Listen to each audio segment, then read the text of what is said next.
সব জমির মরিচ কাঠাতে মন হবে না। কারো বিঘাতে দেখা যাবে এখন প্রথম চালানে 4 মণ 5 মণ উঠবে, কারো 10 মণ উঠবে। এটা গাছের পুরে কন্ডিশন করবে, যত্নের পুরে। আর সব তো আল্লাহ পাকের ভরসা। 2 চালান 3 চালানে যায় কাঠাতে মন হবে মরিচ।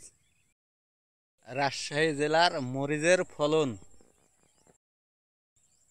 এই ভাই লাগা যত্ন করেছে আর আল্লাহ পাক দিয়েছে, আহামরি খরচ করেনি। এই ভাই বর্তমান জমিতেই আছে। 100-র ভিতর 80টা গাছই এরকম মাল। এই যে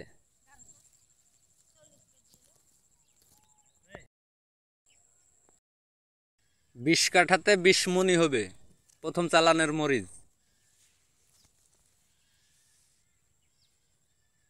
কাঠাতে মন। এখন বর্তমান মরিচের বাজার 130 থেকে 40 পাইকারি বাজার।